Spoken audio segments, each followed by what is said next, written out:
Thank you so much. Thank you. It's my pleasure to be here. My name is David Cobb. When I do these presentations, I like to say that I am a proud, I am a patriotic, and these days, by golly, I am a pissed off American citizen. Oh, good. Good. I am so glad to get that kind of response to that comment, because I'll tell you another thing, y'all. I think that I would also be obliged to tell you that I also will personally tell you that I consider myself a political progressive American. And as a political progressive, I think that we have made a mistake by allowing the Tea Party to claim some sort of monopoly on political anger. I do. I think it's a mistake. And I'm angry about the fact that the economic institutions of this country and of this world are basically destroying the planet that we depend upon for life itself, causing a global climate crisis and creating a racist, sexist, class-oppressive society with the plunder, and I damn sure don't hear that anger expressed at Tea Party rallies. Thank you for that response. And because I genuinely believe that we are in a crisis. In fact, we are in a series of crises. Let's call it a number of crises. And it is an ecological crisis, it's an economic crisis, it's a social justice crisis. These crises are so acute, I think the most important thing that we can do is tell the truth to each other. And so, in my time with you, I will make this pledge to you. I'm going to tell the truth as clearly as I can, as accurately as I can, and will invite you during our discussion period for you to tell your truth. We may not agree on exactly what to do. We may not agree on all of the strategies on how to approach, but at the least let's admit that we're going to tell the truth about what we're up to and what we're up against and what is up against us, because I believe that by telling that truth, it will reveal to us where our commonalities are, what our strategies ought to be, and what we ought to do to actually transition away from what I believe is a suicidal death march and transition us into the peaceful, just, compassionate world that we're carrying in our hearts and is within our grasp if we'll just reach out for it. You see, we want to live in liberty, justice, and equality. And I'll do you one better. We deserve to live in liberty, justice, and equality. And may I say that it is true that American children want and deserve to live in liberty, justice, and equality, but we do not want those things because we are Americans. We want those things because we're human beings.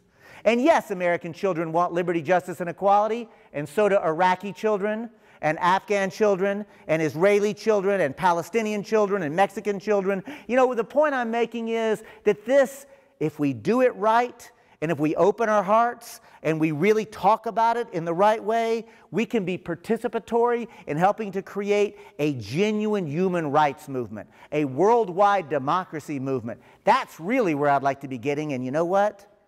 If we're really visionary, if we're really honest, and if we're really courageous, we might even start talking about not only the human rights of our sisters and brothers across nation states, but we start talking about the rights of the forest and the streams and of deer and of birds. And we start to actually imagine a global new movement that recognizes the interconnectedness of all things, and that we are going to usher in an entire new social, political, and economic system in which we recognize, salute, and celebrate life itself. Isn't that wonderful? Can't we do that? That's actually what I think we ought to be about. And so that's a tall order. And so I recognize that we really need to learn to be persuasive. So I'm going to try to persuade you that we can actually succeed. I'm going to tell a story on how it came to be that large transnational corporations are not merely exercising power today. I'm going to tell a story about how it came to be that these unelected and unaccountable corporate CEOs are ruling us.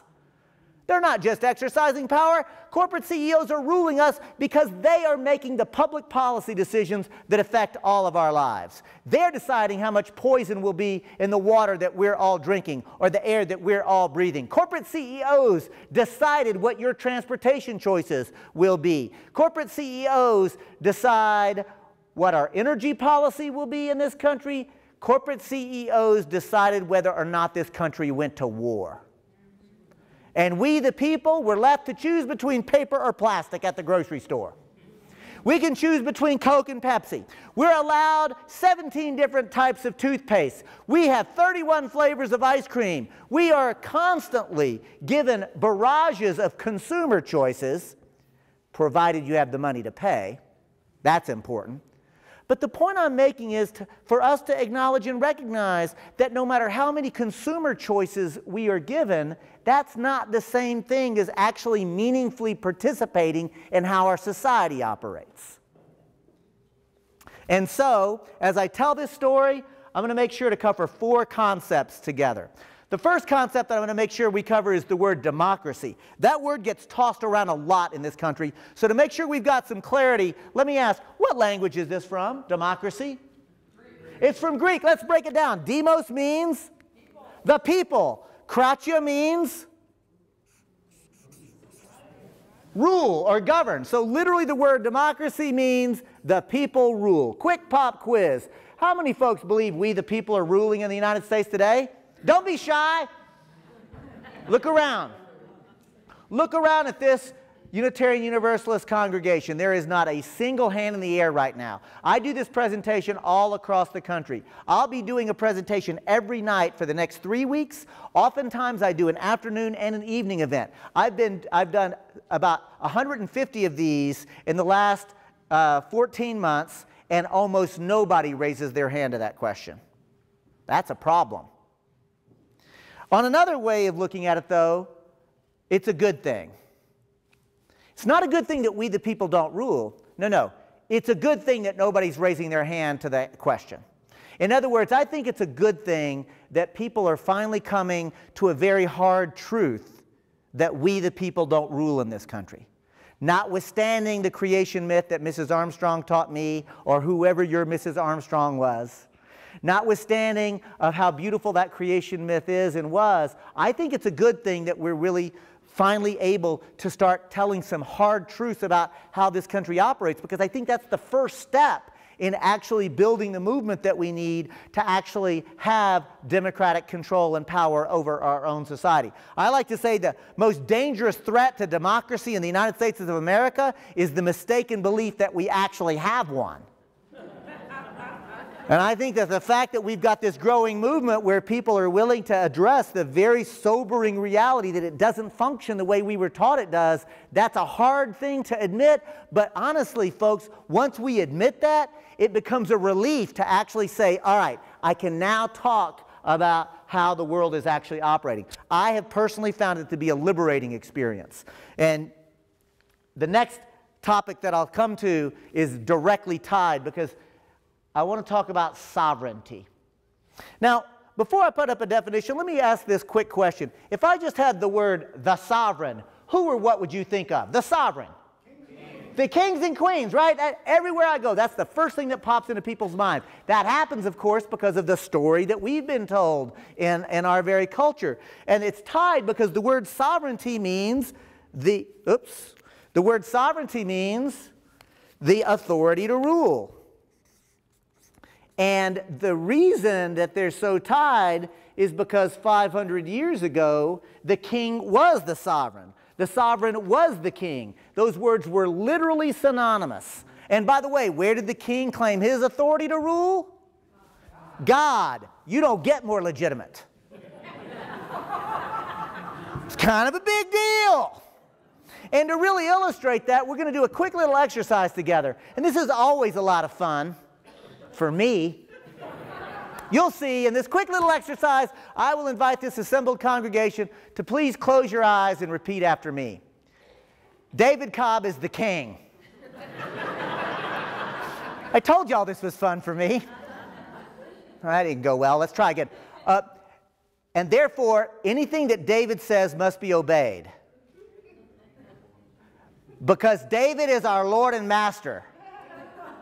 All right. Normally in this presentation, I would say, okay, you can open your eyes. But to your credit, Spokane, Washington, nobody has their eyes closed. Good on you. Good on you. But what I'll now observe is this, that as soon as y'all realized what I was asking you to repeat, all of you collectively laughed at me. Did y'all notice that?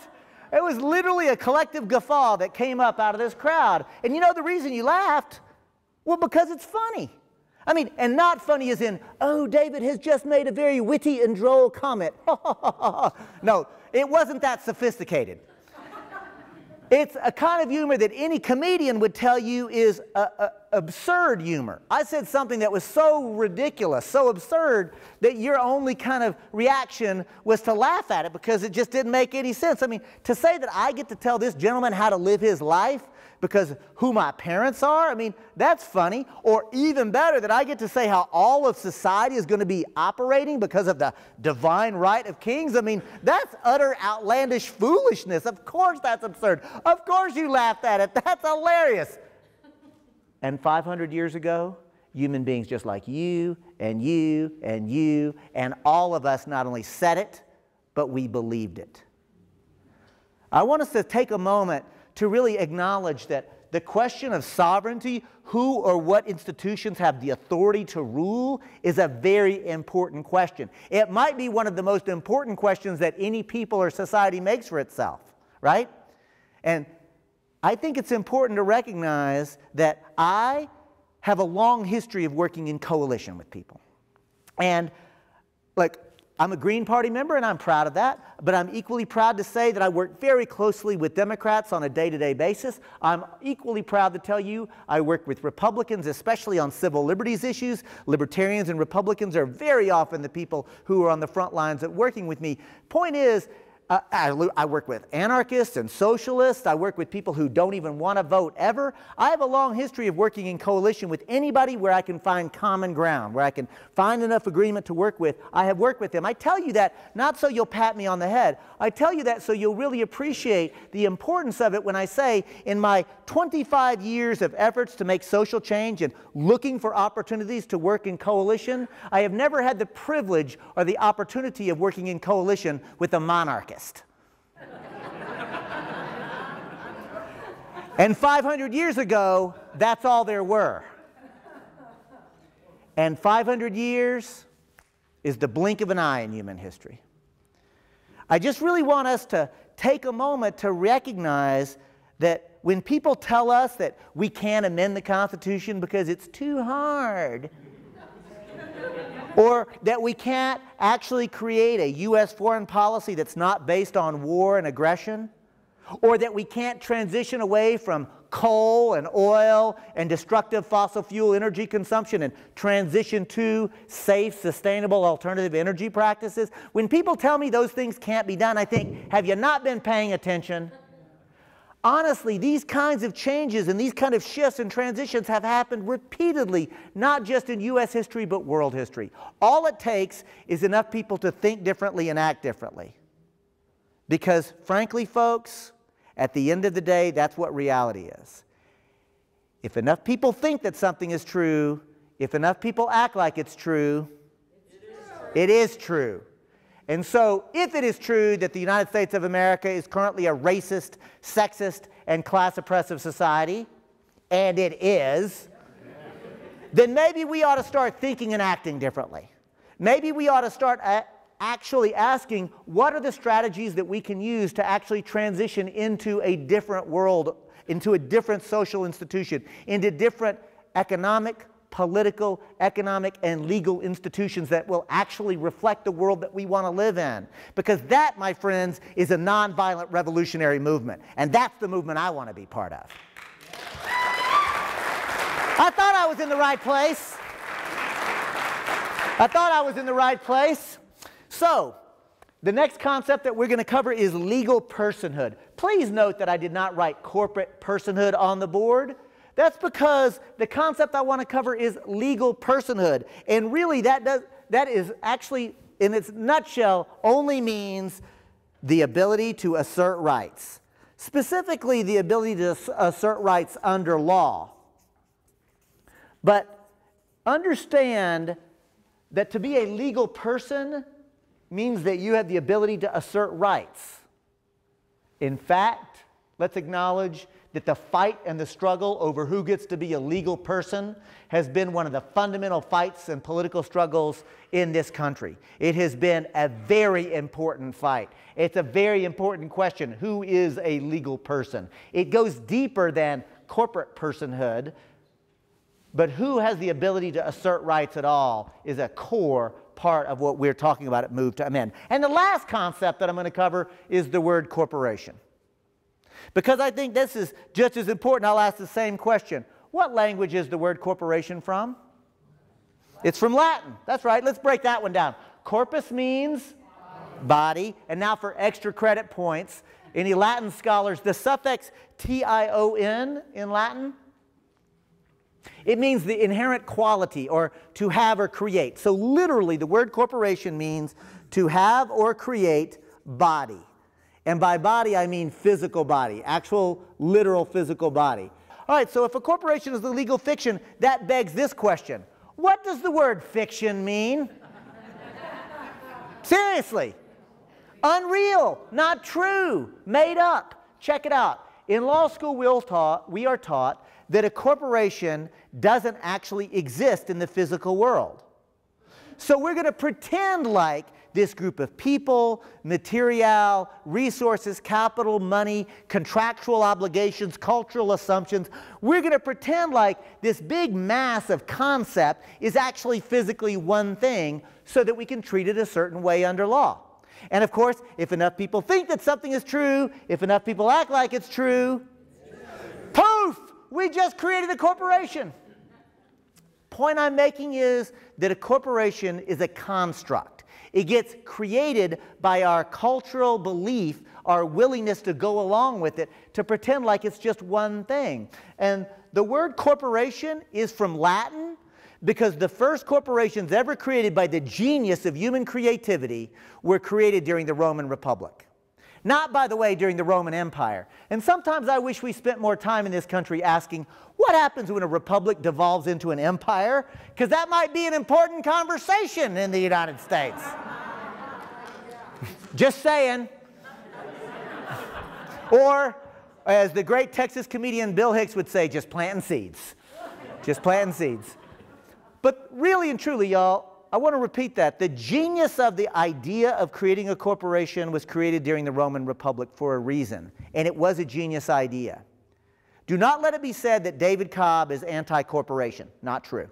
Do not let it be said that the Move to Amend coalition is anti-corporation. Not true. You see, we have to dig a little deeper and understand, well, what is a corporation? Well, here's the thing. The first corporations were created during the Roman Republic for a reason. For example, y'all heard the phrase, all roads lead to Rome? Right? Here it is, 2,000 years later, and we still say it, right? Check it out. That road system was laid out, built, and designed by a Roman corporation.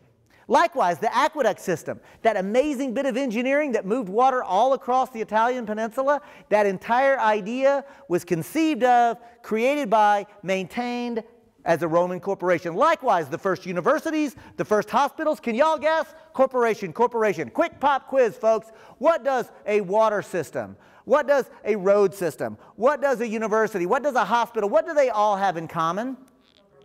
They're all public works. They're all public infrastructure projects. Each one of those things serves the public interest. The genius of the idea of the corporation was to take private money, material, and resources and to put it to public use. But before I go any further, let's just acknowledge that there's another way that the government takes private money. What's that called? Taxes. Now, I'm not here to denigrate taxes at all. In fact, y'all might have heard that Washington State is suffering from a budget crisis. Y'all heard that? Y'all might have heard that the United States of America is suffering from a budget crisis. Y'all heard that rumor? Check this out. It's not true.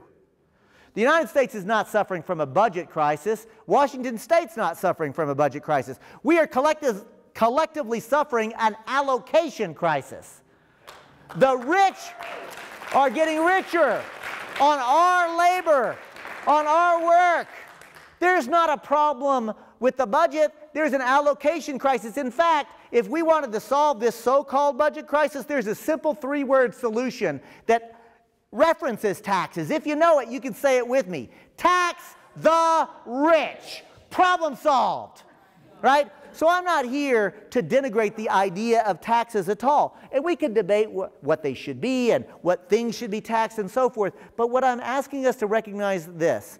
When the tax man shows up, he or she does not say, hey, it's tax time, or are you willing to pay? Or how much would you be willing to has that been your experience? Not mine. You see, my understanding is that taxes are mandatory, and I think that's a good thing. There ought to be mandatory ways in which the government finances projects. You see, the difference is that the corporations took private money for a public use, but did so on a voluntary basis. And folks, this, at its core, as a concept, was a genius way to think about how to gather together material, resources, how to arrange things to do public projects that were beyond merely governmental projects. Corporations are not bad by definition, right? Corporations are just instruments. The problem is what we do with them, right? Because frankly, looking at this concept is not exactly the way the modern transnational corporation operates, is it? That's because the modern transnational corporation actually comes out of the 14th, 15th, and 16th century of Europe. You know, the age of discovery.